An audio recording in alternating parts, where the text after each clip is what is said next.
Hello and welcome to Qtr Time podcast in partnership with Carbon Jacked. I'm Lucy G. And I'm Lucy P. And we're here to bring you all the netball goodness you never knew you needed.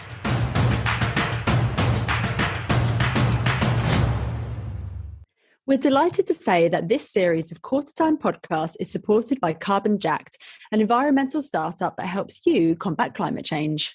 They're an awesome company that provide monthly memberships which plant trees, support epic climate projects, and help you to reduce your carbon footprint. Memberships start from just £2.50 per month, so you can help save the planet for less than a cup of coffee. Signing up is super easy. Go to carbonjack.com and enter NetballPod for a huge 30% off. The link is in our show notes. Go check it out.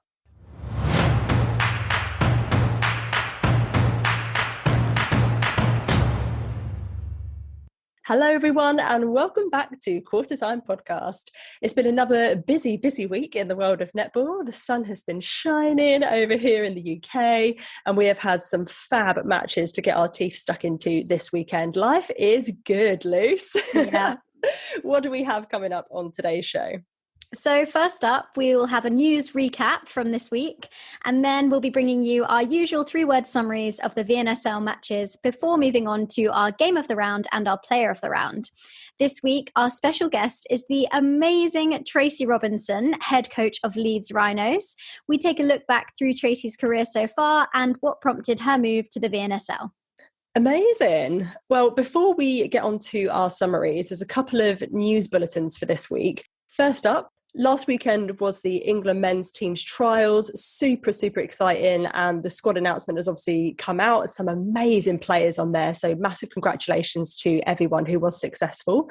Great to see as well that there's actually enough talent to be able to also establish a under-23s development squad, which have been called the Trailblazers. Love that. So yes, congratulations to all the England Thorns and all the England Trailblazers. Love that. Also, just a reminder that we will be hosting the North East Showcase in Sunderland on the 2nd of April, which is being organised to help raise funds for the Chronicle Sunshine Fund. It's a really cool opportunity to see the best talent in the North East take on Team Bath's under-19s and under-21s, along with a special curtain raiser match between the North East under-15s and their development squad. So if you are local to Sunderland, head to our social media for details on how to buy tickets. If you don't live nearby but you still want to support the charity, we'll be sharing details on how you can do that as well. I'm so excited for this. I can't wait for that weekend. Road trip. Road trip. Coming back to the VNSL, COVID obviously reared its ugly head this week. We had 4 players from Bath ruled out. Pavlin, Alison Harris and Guskoff. We had Cardwell out for Thunder, Akuya Dale and Lees out for Mavericks, as well as an injured Inbury Venter. Blimey, so many people missing. Certainly not good news for the teams affected, and fingers crossed we won't see too much more disruption as the season progresses. Yeah, definitely. And finally, the SSN starts this weekend. Oh my God. Very exciting. And we've also found out that international fans can watch. We're spoilt for choice. We can watch on the app. We can watch it on Sky. It's amazing. Really looking forward to that kicking off. And the news as well this week that Donnell Wallum will be signed for the Firebirds, replacing Romilda Aiken, who's taking a step back now that she is pregnant. Really good news for Donnell. I'm so excited to see what she can do and also slightly terrified. Yeah, I mean, I'm glad that Firebirds finally came to their senses and actually signed her because she's the obvious choice. And yeah, a Wallum Boetta circle is petrifying. Oh, amazing. So moving on to our summaries from the VNSL round 9. First up on Friday, we had Sirens versus Dragons, with Sirens taking the win 51-41. And I said, not your best. Neither team will be totally happy with this one, although Dragons were able to win the final quarter and Sirens did take away their 3rd win of the season. The unforced error rate for both teams was pretty high, 19 for Sirens, 20 for Dragons, not really what we expect at this level. That being said, the Sirens' defence were outstanding, and hats off to Katarina Short, playing her first full 60 in the absence of Georgia Rowe. Yeah, good to see the youngsters getting some court time. First up on Saturday was Mavericks versus Rhinos, with Rhinos coming away with a narrow win, 53-51. And I've gone for lacking in consistency. I think both teams just looked a little bit out of sorts for large portions of this game, particularly Mavericks, who honestly just looked like a different side to the one that took the first 4 wins of the season. Chloe Essam only put up 11 out of 18 at 61%. They were just across the court, just a little bit off. Rhinos are yet to outscore their opponents in the second half of games this season, and this match was unfortunately no exception for them. But gutting for Mavericks, as Rhinos were just about able to hold on, meaning that Mavs have now lost 4 of the last 5 games. Yikes. Next up on Saturday, Thunder versus Pulse. And for this one, it went down to the wire, didn't it? 51-48 to Thunder.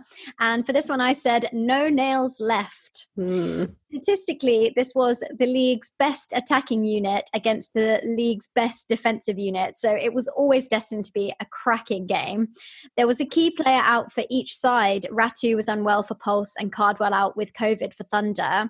But that didn't stop either of them putting everything that they had out on court. It was neck and neck all game until the dying minutes, when a ball over the back line for Pulse meant that Thunder could add on an additional couple of goals and take the win.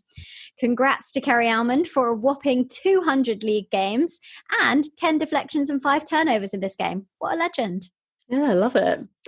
Following this was Stars versus Lightning, with Lightning taking the win 70-56, and I've gone for the Qtr Time effect. Perhaps it was just a coincidence, but the only quarter that Stars won in this game, against the reigning champs, no less, was the quarter that Kat was on court. Emily Wart on Twitter got in touch and said that Kat's presence gave confidence to the Stars. She was strong, stylish and intimidating, which is personally what I would like to aspire to be. I think Stars actually did really well to remain within touch and distance by half time, but Lightning then just started cooking with fire in the second half. And Emily said that once the ball ended up anywhere in the Lightning goal circle, it almost just seemed inevitable. And so Lightning continue their winning streak. Interestingly, prior to this game, Stars have played a different starting 7 in every game so far this season. So they're clearly still searching for consistency from their players. They're also on a run of 8 consecutive defeats now, including this game, which is their longest ever run, ever, without a win. Wow. Good stat, Luce. Thank you. Finally, on Super Netball Saturday, it was Wasps versus Bath, with Wasps interestingly taking the win 62 to Bath's 50. And I said, down, not out. Not to take anything away from Wasps, as I'm sure they absolutely deserve the win, but as Di Doherty mentioned, they essentially beat Bath's B team, who were missing 4 out of their 7 starting players, which is a lot. Yeah. I think Bath did well not to let Wasps completely run away with the game, but absolutely hats off to Lucy Paris, who had a stunning game by the sounds of things, shooting 30 from 36, which was hands down the most on court and more than Rachel Dunn. Amazing. Wow. There were also impressive performances from the Huckle-Fee combination. And interestingly, Pumza Mawene was also suspended in this game, which was unfortunate as she was racking up the stats with 5 rebounds, 4 deflections and 7 turnovers. Yeah, I think it was like 10 seconds left in the game or something, which is interesting. But yeah. And finally, the last game on Monday, Storm versus Wasps. It was 67 to Storm, 59 to Wasps. And I've gone for a shootout. This was such a juicy game. And I honestly don't think the scoreline reflects how close this was actually in play. Both teams were hoping to secure their first back-to-back win of the season with this game, but it was Storm who came out on top with standout performances from Frankie Wells, who was so confident to go to post in that first quarter. Leah Middleton, who changed the game in the last quarter in particular, and Praskovia Peace, she's just a shooting sensation. I mean, what can you say about her? Although Wells and Middleton went missing at times, they did have incredible first and last quarters respectively, and they did just genuinely change the game for Storm. Wasps really weren't able to find an answer for Peace, who continues to assert her dominance on the league. Big shout out to Giselle Allison in this game, who really had some incredible shooting. She put up 37 goals, a lot of which were from some pretty decent range. Nice. Moving on to our game of the round. So, Lucy G, which one have you gone for this week? Yeah, I went for Rhinos versus Mavericks this week. And I think it was a fascinating game because even though it was a close result, it really felt like neither team were playing truly at their best. And it kind of felt like a contest of who's going to be able to grind it out. Although there were some brilliant passages of play here and there from each side, again, there was so much whistle in this game.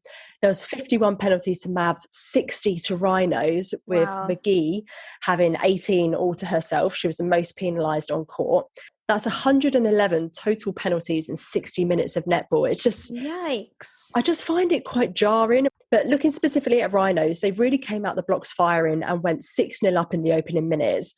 I thought that Vicky Oysolo in particular was so strong. She is honestly the definition of running your feet to the ball. She just goes for it so hard, and she provided a lot of opportunity for the attacking end for Rhinos. And speaking of attacking end, the first quarter from Siggy Berger was hands down the best that I've seen her play all season. Yeah. I think it's actually really fascinating because Clinton was on the bench for this game. She was named in the squad. And I would argue that she, along with Rushton, is actually the strongest starting goal shooter. So I'm intrigued to try and understand the dynamics here a little bit better with all of the Rhino shooters, because I probably would have given Clinton the start. I think it's interesting you say that, though, because I don't think any of them have really been consistent on back-to-back games. So I think it's a case of actually who is going to be able to consistently put out that strong performance. And I'm not convinced that anyone really necessarily has yet. Yeah, I would agree with you there, actually. And I suppose we don't know what's happening in training. Maybe Siggy had an outstanding week, so she deserved the call-up. But yeah, it's I think there's interesting dynamics there for sure. And I think for Mavs, I don't know what else to say other than it was a bit of a bizarre performance, really. And I kind of think it was reminiscent of the Mavs of yesteryear, who we know in previous years have been really lacking in that kind of connections on court and fluidity. And across the court, I don't know if there was really one person who was actually playing at their best. I think Kwashi looked a bit flat and heavy-footed in the first half, although she did manage to get some good stats to her name by the end of the game. Kadeem was kind of lacking the spark and energy that she normally has. They did find a bit of oomph in the last quarter, which they won 18-15, which is actually their equal second highest individual quarter score of the season. But yeah, just a really interesting game all round, I think. Yeah, and really missing Venter as well. I think it's clear that she is so crucial to that lineup, and with Akua Dale out as well. I mean, you know, it's really tough for teams with these key players out. Yeah, definitely. And Venter said in the halftime interview that she's going to be out for, I think she said about 4 weeks or so. So they're going to have to adjust. On the flip side, Rhea Dixon also out for Rhinos. So they're also missing their starting goal attacks. It's a tough one. Yeah, definitely. So moving on to our player of the round, take it away, Luce. So for this week, I have gone for Brie Grierson, also from the game that we've just been speaking about. I just thought she had a fantastic game, and she is really growing into that wing attack, goal attack, dual position in the absence of Rhea Dixon. She just really stepped up throughout each quarter. I'm really enjoying her combination with Sienna Rushton, and I actually think that's my preferred combination. I would like to see a lot more of that.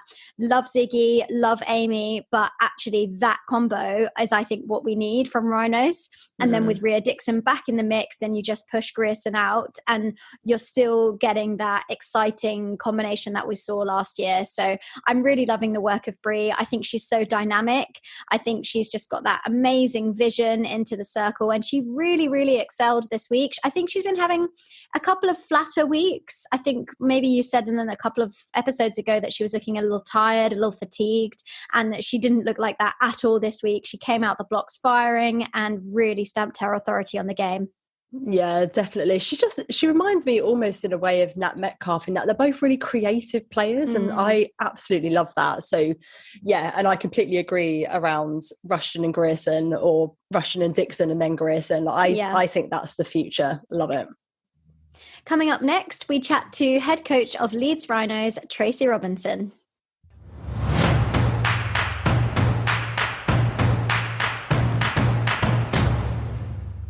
Do you want to help combat climate change? Well, you can by joining Carbon Jacked. We're both members and we love it. Memberships start from £2.50 and your money goes towards amazing projects, from planting trees in the Peak District to providing refugees with sustainable solar cookers. You can get a huge 30% off by entering Netball Pod when you sign up at carbonjack.com. Carbonjack also do loads of great work with businesses, so get in touch if your company wants to become more sustainable. All the info you need is in the show notes, so make sure you take a look.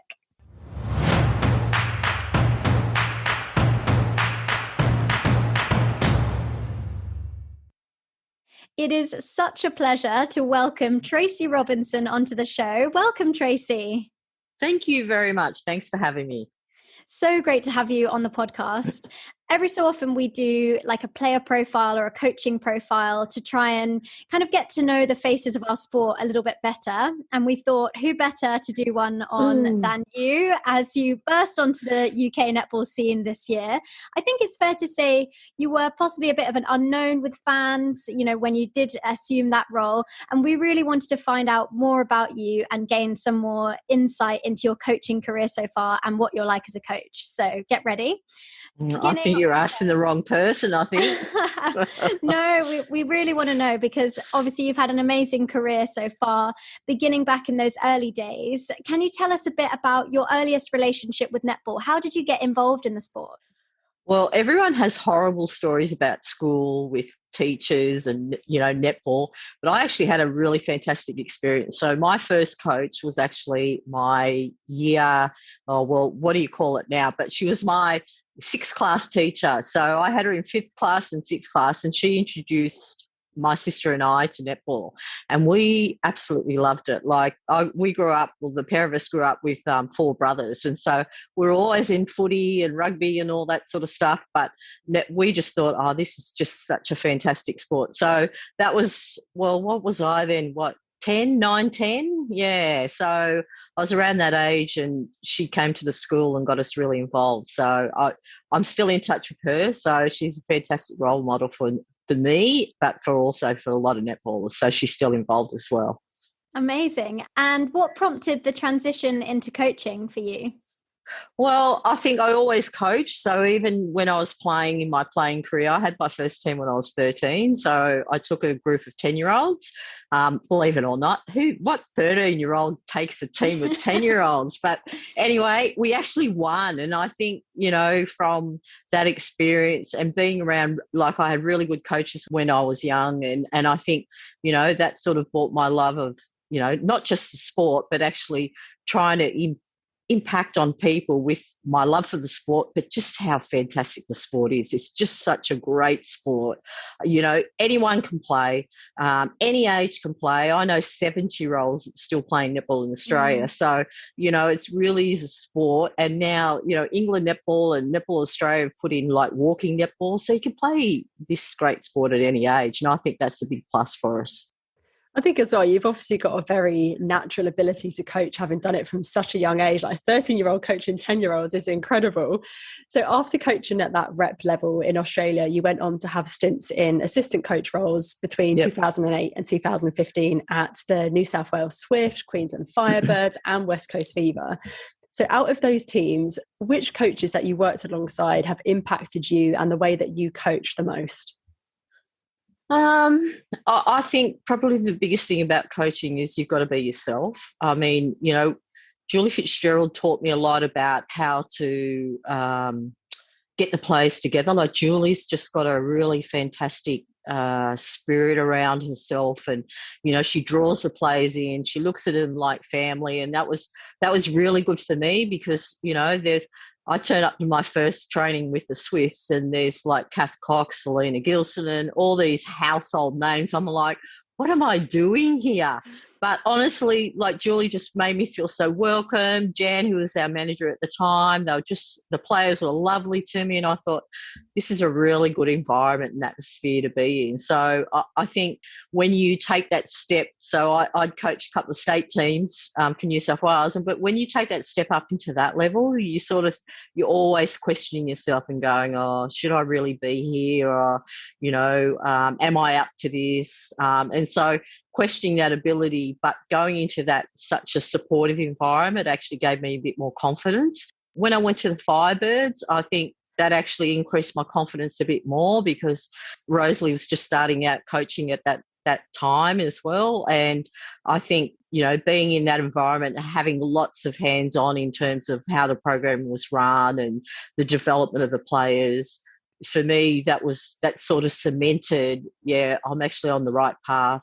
I do know what I'm doing. I do have some strengths in some areas. I learned a bit, the other assistant coach was Nicole Cusack, so I learned quite a bit in terms of the shooting and her manner, because I'm pretty direct. Rose is not as direct, but Nicole has got a really good, she's really inclusive, she's friendly, she's got a good word to say about anyone. So I learned a lot from her about, treating players. It's not always straight down the line. Sometimes you've got to put an arm around them. So those different styles of coaching resonated with me. And then at the Firebirds, Norma Plummer was the Australian coach, and she came to quite a few of our sessions. And, for me, it was about seeing she's just such a masterful coach. And, she's actually got the best eye, I think, I've ever come across in terms of coaches. And I really liked how she saw things and how easily she explained it to players. And I thought, so I've sort of picked and chosen from everyone and thought, that actually resonates with me. But at the heart of it, you try to be yourself, because at the end of the day, I'm still a knucklehead. I'll still trip over. I've got a bruise on my face. I ran into the door. So, those are the types of things. And I think you get found out if you're not yourself. And I think that's probably the most important part of coaching that I've found. Yeah, we absolutely love Norma. It was such a pleasure to have her on the pod back last season. She was absolutely incredible. What I find really interesting about what you've just said then, and you get this with so many people, no matter what level they are, they could be the absolute top of their game as players, coaches, whatever. But so many people, and women in particular, suffer from this imposter syndrome and feeling like, I find it absolutely fascinating. What did you do personally to try and tackle that imposter syndrome feeling? Well, I think what you try to, how do I put this? What you use, like in terms of coaching, you use your other coaches around you. So like I've got Maggie Birkinshaw here, and before I accepted the role, I had a couple of interviews with Zooms with her, and I felt comfortable. I'm a sharer, so I like having people around that are, open to that. And I think, she made me feel comfortable. Hopefully, fingers crossed, I made her feel comfortable. And I think that, we talk about the players having a relationship off court as well as on court, and that's just as important for coaches, I think. But you do get validation from the players, and you do get validation from the other coaches. And, one of the things I think I'm always open to is I like to learn from everyone else. And that's why I think, from a coach, you always, it's not so much imposter syndrome. It's am I up to it? Have I got enough knowledge, experience? And then you realise you don't have to know it all. That's the really good part of coaching, because players have so much more involvement today. The assistant coaches, the people around the program, they help educate you, or, you can help educate them. So it's really is a team thing. And that's probably the biggest thing I love about the whole thing. I really, really love that. You said in 2016 that you took on a new challenge, which was the role of the Malaysian National netball coach. And you led the Malaysian team to their first Asian Netball Championships in 32 years and their first ever Southeast Asian Games Championship. And can you tell us a bit about what that transition was like, going from being in the ANZ to the head coach role of a national team? Well, I was a bit like, when the job first came up, I actually met the Malaysians when I was in Perth. They were coming over on a tour, and they asked me to do a couple of sessions. And I thought, you know what, these girls, there's something about these girls. And they were so respectful, and they were just, whatever you said to them, they would just do. And I thought, you know what, this could be a really good environment for me. Anyway, I went home, and then there was an email saying, would I consider working with them? And I thought, yeah, why not?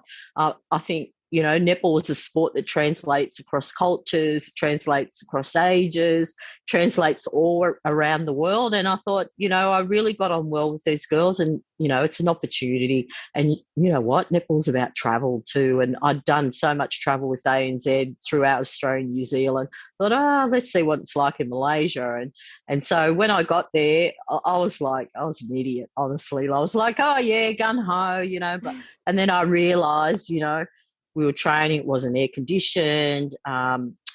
3/4 of the team were Muslim. So I turn up the first training session and we're doing all stuff, and I hear the chimes because, Malaysia is a Muslim country. And so, lots of calls to prayers 5 times during the day. And anyway, the girls all stop. I'm like, what are you doing? And they point up and they go, prayers. I'm like, okay. So I'm quiet for the period of time. They have their prayers. And then I called them over and I go, oh, does this happen all the time? And they said, yes. And I said, well, can you girls organise a time when the prayers don't have to happen so we can actually have a continuous training session? So I learned a lot from them, and I'm sure they learned a lot from me, but, they were so supportive. The players were all in on it. Netball Malaysia were fantastic to me, and I worked a lot with the Malaysian Sports Ministry. So, they were really supportive, and for the players, there were some really talented players there, and one of the players, Anne Najwa, I actually, in cooperation with their sports ministry, supported her to go to Australia. So she had 12 months over in Premier League in New South Wales, and, that was something they had never done in netball. So, hopefully we've sort of opened the doors for netballers to travel all around the world, and over here in England and in Australia and in New Zealand, there's international players playing all the time. So I thought, yeah, this kid, she deserves it. She's worked really hard. And, yeah, so she enjoyed that experience. She hasn't gone back there yet, but, it's making sure those connections and the pathways are open if players want to move through it. But, yeah, it was a fantastic experience for me.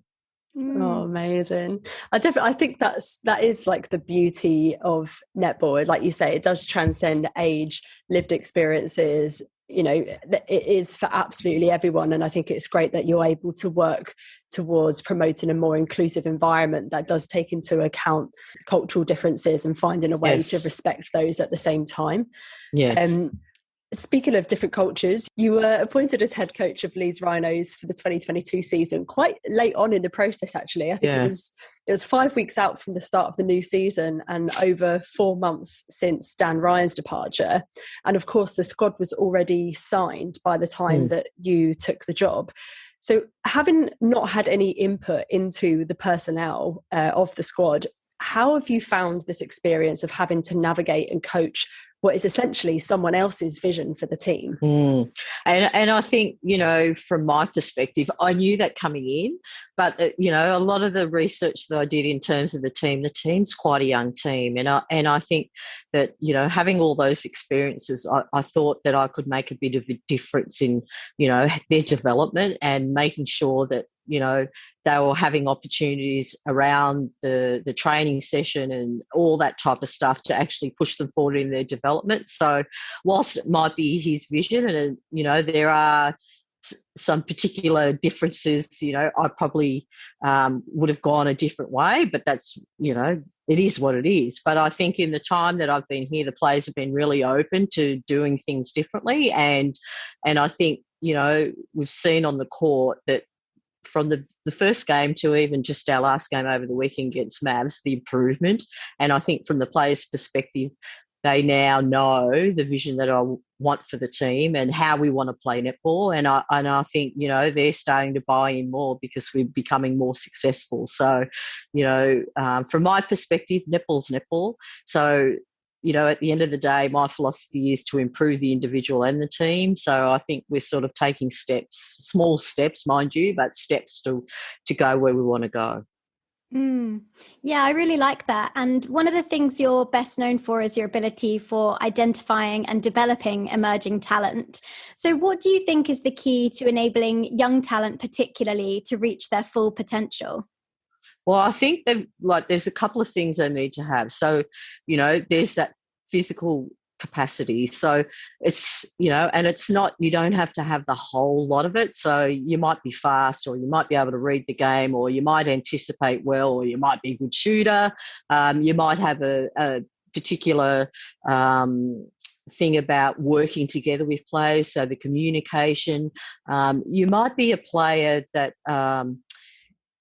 stands out in your personal characteristics.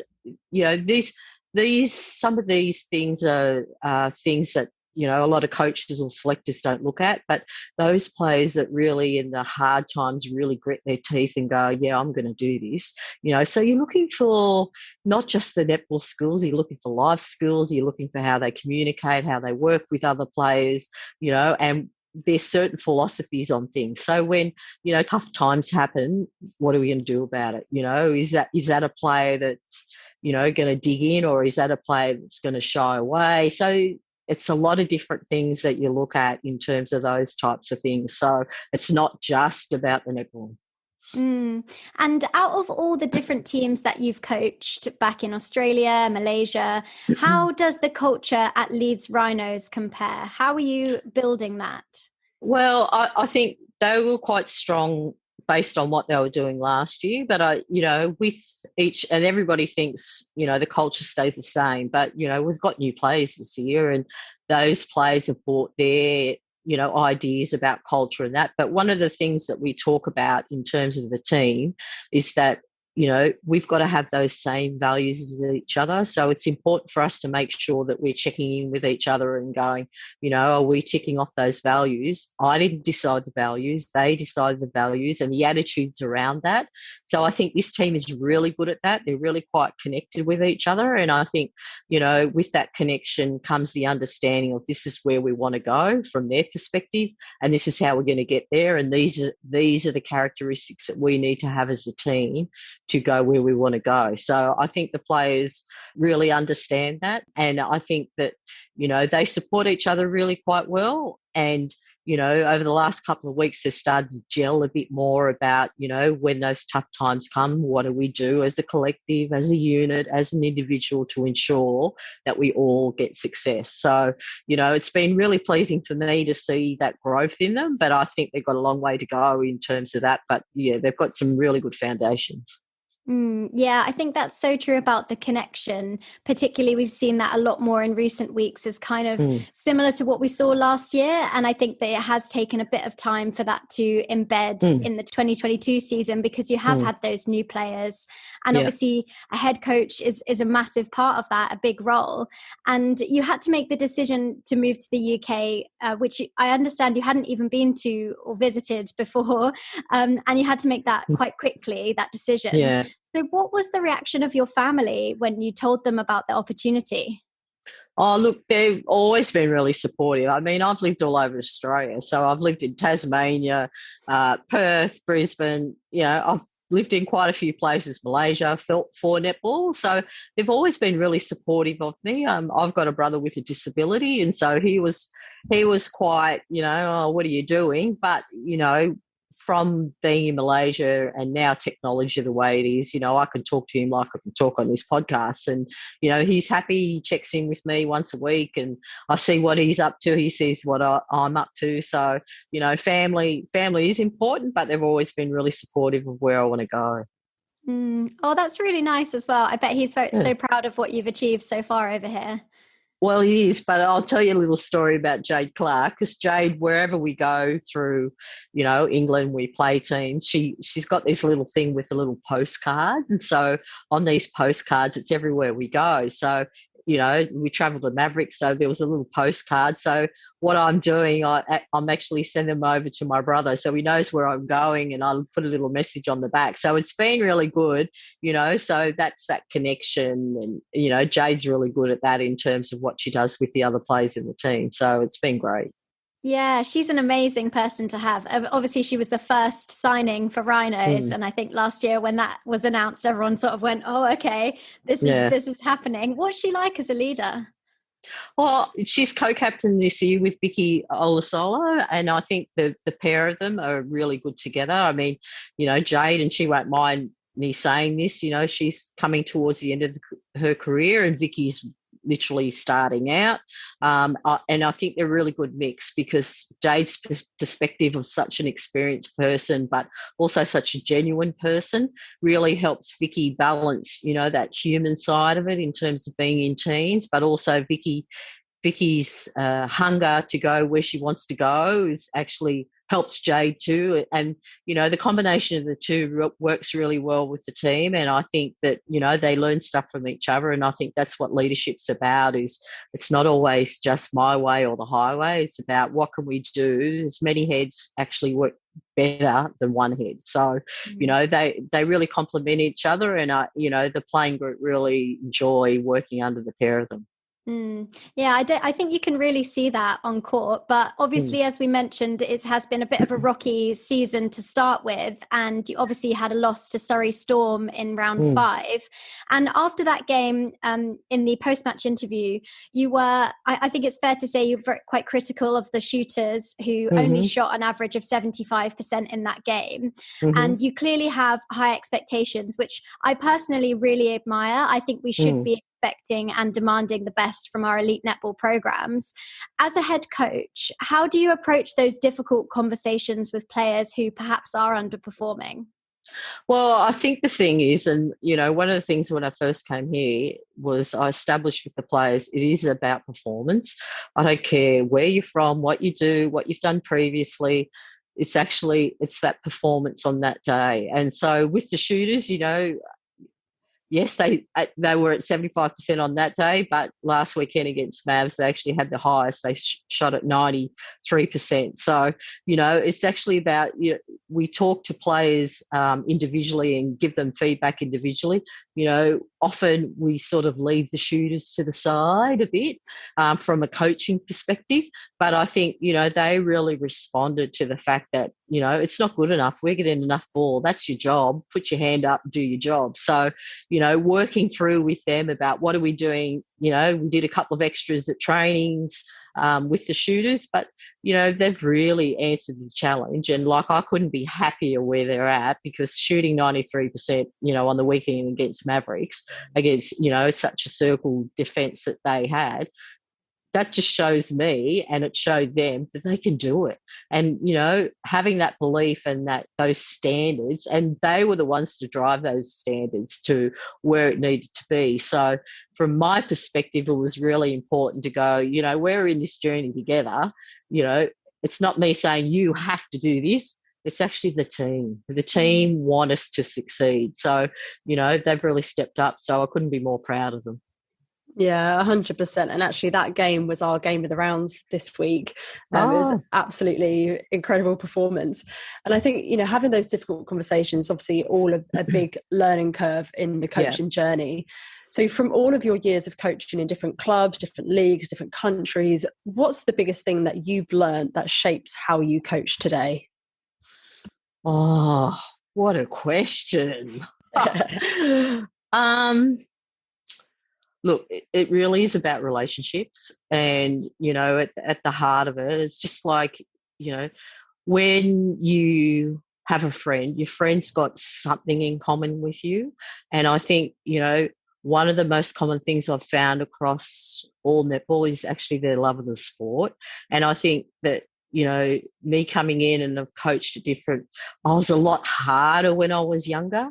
I think as you start to, develop and you work with different people, you change your philosophy about, delivering the messages. And so I think number one is have the off-court relationship with players.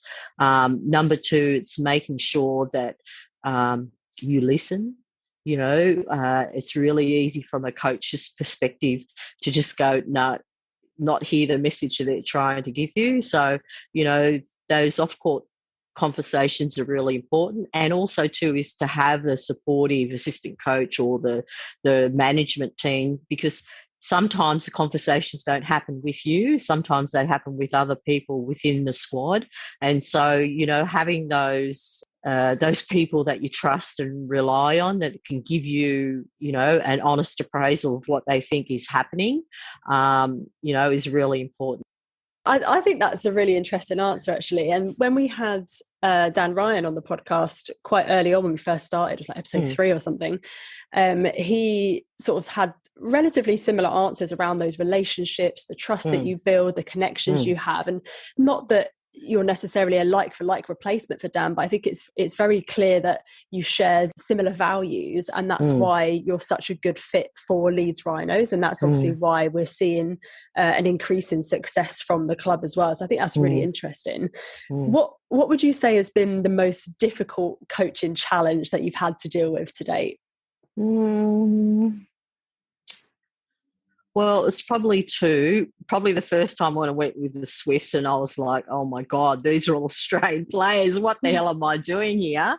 You know, and then finding that confidence that I knew what I was, you know, I was part of that team and part of that group, and developing that confidence that I was along that right track. That actually took some time for me to do that, because I was, you know, trying to get validated really from the others. But, you know, as I sort of started to relax and understood what my role and responsibility was within the team, I felt more comfortable. And the second one was probably going to Malaysia and, you know, working in a different culture, totally different than what I had. It was quite an unbelievable situation, actually, because, you know, they're quite a nationalistic country, and like I just, as an Australian, we're actually quite laid back, and we sort of go, oh yeah, we'll go wherever, whatever, you know, we're quite along those lines. But going to Malaysia was really different, because I wasn't used to seeing people with, you know, machine guns on their hips and all that. I was quite naive in terms of all that type of stuff. But, you know, once I started to relax into the role, I felt more comfortable. The support around me was really good. But yeah, they were probably the two times where I sort of thought, oh, what am I doing here? Like, you know, am I the right person? You know, perhaps someone else would be better suited for it. But yeah, you live and learn. That's part of coaching. Yeah, exactly. And I love that kind of ever learning philosophy, limitless learning, shall we say. Yeah. And thinking about the Super League more widely, would you say that the VNSL has underperformed, met, or exceeded the expectations that you had coming into it? I think from my perspective, I don't really have expectations, because I think, and that's probably the wrong thing to say. I mean, yes, I'd been involved and coached against English players like Sonia McClymber and that in Australia in the ANZ. But I think, you know, from my perspective, I didn't really know what to expect. I knew there was, you know, quite a few international players here. I thought the standard was a little bit lower than what I'd been used to, you know, and probably that's based around the numbers of players and, you know, the development of the game in Australia. And I think, you know, that's probably the area that I think that England netball can get better in, is the development of the juniors and coming through in those pathways and making them, you know, as strong and as robust. But look, you know, there's some really exciting players here, and there's some really good, you know, junior players coming through as well. So in terms of expectations, I don't really have any, but, you know, I've been pleasantly surprised with the standards and also, you know, the development of players here. My part in it's just a real small part, but I think, you know, with that little part, it actually makes me more excited to be involved in the setup here. So I'm really happy I took the opportunity.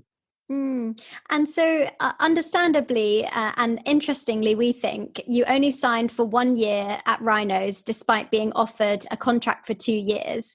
So what does the future look like for you, and what do you hope to achieve next in coaching? Okay, so for me, they offered me the 2-year contract, but I said, because I know myself and I know I don't want, from a coaching perspective, if I came here and the players absolutely hated me and the club absolutely hated me, there's nothing worse than signing a 2-year contract and like you're hanging on by your fingernails for the second year. So I sort of said to them, look, you know, I don't want to sign a 2-year contract. I know you need some continuity, but, you know, you mightn't be happy with me. The players mightn't be happy with me. I mightn't be happy. So just makes sense for me to get here for 12 months. And then we have a conversation about what we want to do and, in terms of the club and how they see the future of, because they're such a fantastic club. Like I cannot speak highly enough of Leeds Rhinos and the sport they've shown me and the support they've shown netball. And it's just testament, when we played in Leeds and we had, the biggest crowd of the season so far, it was just an awesome spectacle and the club just worked so hard. So for me, I'm really happy with where I am. Hopefully, fingers crossed, they're happy with me. But for my netball future, I don't really go, I want to do this or I want to do that or I want to do this. One of the questions I got asked from one of the Sky TV interviewers was, is this your life's dream? And I'm like, oh, no, not really. Like someone asked me to do the job and I put my hand up. So I'm probably not your normal netball coach that I have, things planned out and, I want to tick this off. No, I'm just sort of a student of the game and, wherever I go, it'll be wherever I go. There's no really, I'm not going to coach Australia. I'm not going to coach England. I'm just going to go and do the things that make me feel good and make me feel happy and, fit in with the plans for the family and whatever happens there. So, yeah, we'll wait and see what happens at the end of the season. Yeah, I really love that. That's a great example of just being happy in what you're doing. Yeah. And, all those things are great, coaching Australia, coaching England, but actually you're happy with what you're doing. And that's the main thing. Well, I mean, if you asked me 15, or actually probably a bit longer, 20 years ago, that I would be, have coached all those teams, I've travelled internationally, coached over in England and Malaysia, wherever, I would have said, no, you're kidding. That's not me. But, you sort of, it's not that you fall into these experiences, but I've really enjoyed, what the experiences have provided me as a person. And I think it's around the game that I love and have been involved with for a long time. And so it's all positive for me, I think. Yeah. Oh, absolutely. 100%. I'm conscious we've taken up a lot of your time here. So I've just got a few rapid fire questions, if that's okay, before we wrap up. No problem. So firstly, who was the best player you've ever coached in the ANZ Premiership? Oh, I'm going to upset some people here, but the best player that actually took on every piece of advice was Selena Gilson. And I can't stress enough what a fantastic, awesome athlete, but an even better person. There'd be a few others with a special mention, like a Gabby Simpson, Verity Simmons, only because she was a local girl in my area and we brought her through. Probably those three. Nice. Three, yeah. And next, which teams will make the top 4 in the VNSL this year? Oh, it's a toss-up, isn't it? I think Thunder and I think Loughborough are going to be there. We play Pulse on this weekend, so it'll be a good measure for us to see where we stand. And look, those are top 2, but 3 and 4 is going to be really difficult. So I'd love to say Leeds Rhinos, and I really want to say Leeds Rhinos, but I think the competition's so close. So, 3 and 4 will be a toss-up, I think. Yeah, agreed. And finally, if you could coach any player in the world at the moment, who would it be and why? Oh, gee. That's not a rapid fire question. I'm going to think about that one. Oh, dear. We're putting you on the spot. Well, you know what? Before I came here, and I knew that Jade Clark was in the team. I'd heard different things around Jade. It was all positive. But before I'd come here, if you asked me that question, I would have said probably someone else. But now I'm here and I've worked with Jade.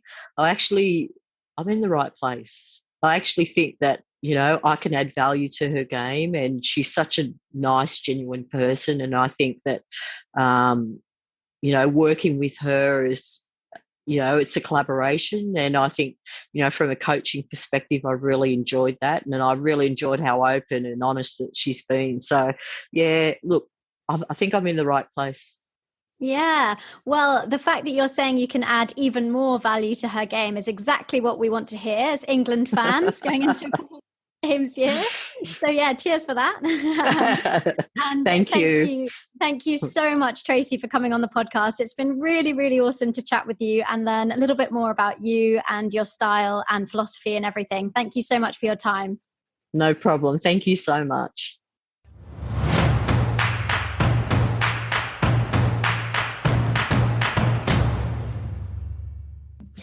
What an awesome chat with Tracey. I think she's so cool. I just love that we barely knew anything about her before she came into this league. And just hearing from her there, you really get a sense of her sort of unique style and the different influences that she's had as well. You can really see how that's playing out in Rhinos in recent weeks, particularly.